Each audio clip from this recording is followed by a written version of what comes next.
Joel here with Bodycam Breakdown TV. Today's footage comes from Midwest Safety. If you want to watch the original video without my commentary or breakdown, I'll have the full footage linked below so you can watch it start to finish. What begins as a dangerous speeding incident quickly turns into something officers probably weren't expecting. While the driver's actions initially grab all the attention, it's the passenger who ends up creating an entirely new set of challenges once the stop comes to an end, adding even more tension to an already chaotic situation. The breakdown starts now. I just don't want you guys to think like I'm reaching for anything. No, you're fine. Stupid as f***. Because as he was doing it, I was like, what the f*** are you doing in my car? I just don't want him to get in trouble.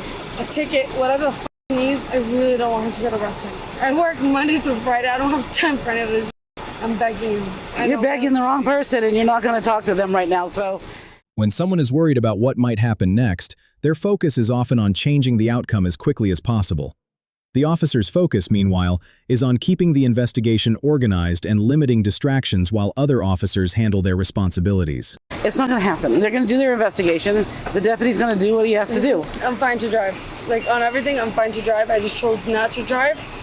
Not even for the impairment or anything. I just didn't want anything to do with it. I don't know if you have any say in it, but I really just want like a warning for him. Me driving my car back home.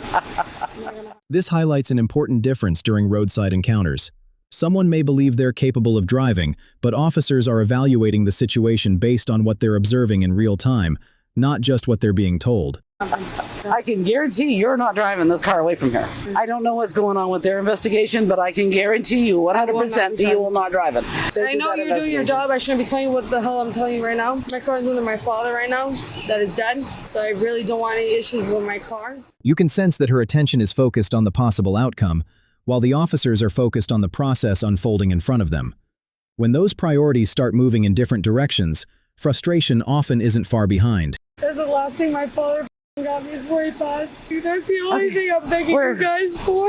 We don't know what's going on, and we're not going to know until he's done with his investigation. So let's not get all upset and worried about something that we don't even know that's going to happen. I know you guys work.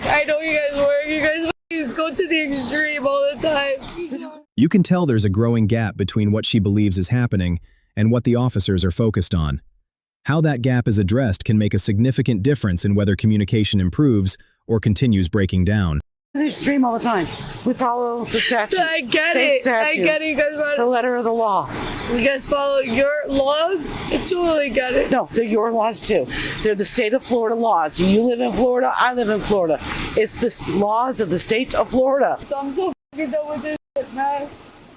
Right now, the conversation feels like it's becoming less about exchanging information and more about the emotions surrounding the situation. When that shift starts happening, officers are often paying close attention to how people respond to the next few moments. Don't hurt your car. You're just telling me about how much it means, and now you're hitting it. Don't hit your car. I don't want to wait for 10 minutes, 20 minutes for you guys to tell me what you're going to do. Listen, I need you to tell me what to do with my car. Stop. I need you to tell me. If you don't calm down. At this point, the focus is beginning to spread beyond the original reason for the stop. When officers have to divide their attention between multiple concerns, the dynamics of the encounter can start changing pretty quickly. Relax. No, you're not. I promise you you're not. No, you're not. I've been calm as f***. It's just I don't know what you guys are going to f***ing do with my car, and I'm stressed the f*** out. I need you to tell me. Stop. If you don't calm down, we're going to have you have a seat in one of our patrol cars. I don't need a f***ing seat. Then you need to relax. At this point, the uncertainty surrounding the vehicle seems to be weighing heavily on her. When emotions start making communication more difficult, officers will often try to lower the temperature of the interaction before it creates additional challenges. Take a breather, relax, okay? Because you acting like this is not going to get this situation to go any faster. I need you to relax. I'm stressing out right I will now. tell you everything that's going on once I get to that point. But right now, we're not going to tell you what's going on until I figure out what's going on. It's understandable why someone would want answers right away, especially when a person they care about is involved. The challenge is that officers are often working through a process in real time, which means some questions can't be answered until that process is further along. I can't focus on you and focus on him. I get it. I don't think you do. I just want to know what's Because I want to go home at night. So do I. You Okay. think I'm going to be here right now when I work I'm sure you don't. 5:30 in the morning? I don't want to do it. I need you to breathe. Otherwise, we're going to have you have a seat in the car. Fair enough? At this point, the officer seems to be trying to prevent the situation from becoming more difficult than it already is. When emotions continue rising despite repeated attempts to calm things down, officers may start considering other ways to maintain control of the scene. All right, stay cool, calm, and collected for me. Is your vape a nicotine vape? Because that I could have helped you out with. I don't know what the f it's under the car, isn't it? Yeah, it's under the car. Hang out there, calm down. You got your vape. We're just gonna sit here and chill for a minute. I don't want to get in trouble with my car. At this point, it seems like she's becoming increasingly focused on the outcome rather than the process that's still unfolding. That can make communication more difficult because officers and civilians may be focused on two completely different things. Hey, let me knock him out once. He doesn't need to go 30 days in jail.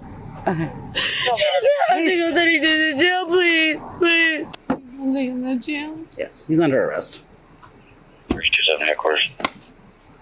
327. Don't hit the car. The encounter is starting to move beyond questions and explanations and into reactions to the outcome itself.